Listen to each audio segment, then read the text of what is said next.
Assembly సీట్లు 182 అట. తెలంగాణలో అసెంబ్లీ సీట్లు 182 పెరగబోతున్నాయి. అంటే 119 ఉన్నటువంటి సీట్లు ఇప్పుడు అమాంతం ఎక్కడ వరకు పోతున్నాయో చూడండి ఒకసారి. తెలంగాణలో పెరిగినటువంటి శాసనసభ స్థానాలు, లోక్సభ సీట్లు సైతం 17 నుంచి 26 పెంచుతున్నారట. మహిళలకు 60% సీట్లు రిజర్వ్ అట. 2011 జనాభా లెక్కల ప్రకారం పెరిగిన సీట్లు. సో ఎస్టీ సామాజిక వర్గ సీట్లు 16, జనరల్ సీట్లు 11, మహిళలకు 5.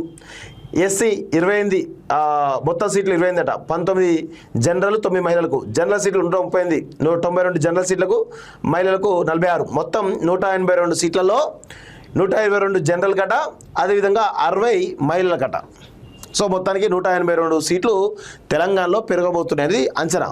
సో ఉమ్మడి రాష్ట్రంలో తెలంగాణ ప్రాంతంలో 107 అసెంబ్లీ స్థానాలు ఉండేవి. 2008లో జరిగిన పునర్విభజనలో తెలంగాణలో అసెంబ్లీ సీట్లు 119 చేరాయి. 2014లో తెలంగాణ రాష్ట్రం ఏర్పడింది. పునర్విభజన చట్టంలో తెలంగాణలో అసెంబ్లీ సీట్లను 153కు పెంచినట్లుగా చట్టంలో పొందుపరిచారు. అయితే పునర్విభజన చట్టాన్ని అమలు చేయలేదు. దీంతో 119 సీట్లే కొనసాగుతున్నాయి. తాజాగా కేంద్ర ప్రభుత్వ నిర్ణయంతో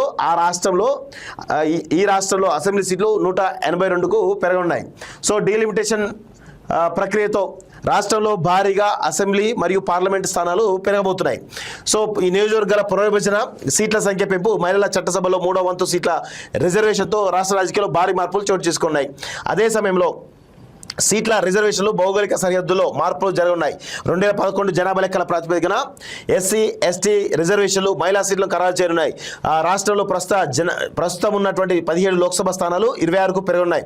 ఒక్కో లోక్సభ సీటుకు 7 అసెంబ్లీ స్థానాల చొప్పున శాసనసభ స్థానాలు 182కు చేరున్నాయి. వీటిలో మహిళలకు 60 సీట్లు రిజర్వ్ కానున్నాయి. రాష్ట్రంలో 3,50,40,000 జనాభా ఉందని అధికారులు ఇప్పటికే ప్రకటించారు. మొత్తం 182 సీట్లో ఒక్క అసెంబ్లీ సీటుకు సగటున 1,92,000 జనాభా ఉండేలా నియోజకవర్గాలు ఏర్పరిచారు. దీనికి 10% ఎక్కువ లేదా 10% తక్కువ కానీ జనాభా ఉండేలా నియోజకవర్గాలు రూపొందించవచ్చు. ఈ నిబంధనను పునర్విభజన కమిషన్లో పొందుపరుచున్నారు. గతంలోనూ ఈ రూల్ ఉంది. నియోజకవర్గ పునర్విభజనను ఆదిలాబాద్ నుంచి ప్రారంభించే అవకాశాలు ఎక్కువగా ఉన్నాయి. రిజర్వేషన్ వారీగా సీట్లట.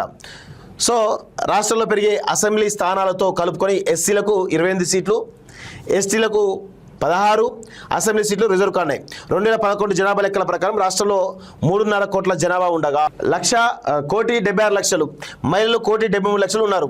సో తెలంగాణలో ఎస్సీల జనాభా 54 లక్షలుగా ఉంది. దీంతో ఎస్సీలకు 15% సీట్లు రిజర్వ్ చేయాల్సి ఉంటుంది. ఎస్టీల జనాభా 31 లక్షలుగా ఉండడంతో 9% సీట్లు కేటాయించాల్సి ఉంది. మిగిలిన సీట్లు జనరల్ కేటగిరీగా పరిగణిస్తారు. ఈ లెక్కల ప్రకారం ఎస్సీలకు 28 సీట్లు, ఇందులో 9 సీట్లు మహిళలకు దక్కే అవకాశాలు. మరోవైపు ఎస్టీలకు 16 సీట్లు కేటాయించే అవకాశాలు. ఇందులో 5 సీట్లు మహిళలకు రిజర్వ్ ఉన్నాయి. 135 సీట్లు జనరల్ కేటగిరీలో ఉన్నాయి. ఇందులో మహిళలకు 46 సీట్లు ఉన్నాయి. అంటే 60 సీట్లు మహిళలకి. సో తెలంగాణ ప్రస్తుతం 17 లోక్సభ స్థానాలు ఉండగా వీటికి 26 పెరుగున్నాయి. ఇందులో 8 స్థానాలు మహిళలకు రిజర్వ్ ఉన్నాయి. ఇప్పటికే ఎస్సీలకు 3, ఎస్టీలకు 2 లోక్సభ స్థానాలు రిజర్వ్ కాగా వీరిలో మరొకటి లేదా 2 సీట్లు పెరిగే అవకాశం ఉందని అంచనా. ఇందులో మహిళా రిజర్వేషన్ సైతం అమలు చేయనున్నారంటూ చాలా స్పష్టంగా అర్థమవుతుంది. సో ఇది కమిటీలో 5 ఎంపీలు, 5 ఎమ్మెల్యేలు ప్రస్తుతానికి రాని పెద్దల సభ ఊపిరి పీల్చుకున్న గ్రామీణ తెలంగాణ. 2011 జనాభా లెక్కల ప్రకారం నియోజకవర్గ పునర్విభజన చేయాలని నిర్ణయించడంతో గ్రామీణ తెలంగాణ ఊపిరి పీల్చుకుందనే చెప్పవచ్చని విశ్లేషకులు చెబుతున్నారు. 2011 తర్వాత గ్రామీణ ప్రాంతాల నుంచి హైదరాబాద్కు భారీగా వలసలు పెరిగాయి. 2011కు ముందు వలసలు ఉన్నా తక్కువగా ఉన్నాయని, ఆ తర్వాత రాను ప్రతి ఏటా పట్టణీకరణ పెరిగింది. ఉపాధి, ఉద్యోగాల కోసం పట్టణాలకు ఎక్కువగా వలసలు వచ్చాయి. గత 15 ఏళ్లలో హైదరాబాద్ నగరంలో జనాభా పెరిగింది. దీంతో శేర్లింగంపల్లి, ఎల్బీ నగర్, కుత్బులాపూర్, మేడ్చల్, రాజనగర్ అన్నీ కూడా పెరుగుతాయి భారీగా. ఒక్కొక్క ఇప్పుడు పటాన్చేరి అయితే 5 లక్షల ఓట్లు అంటే దానిలో 3 అవుతాయి.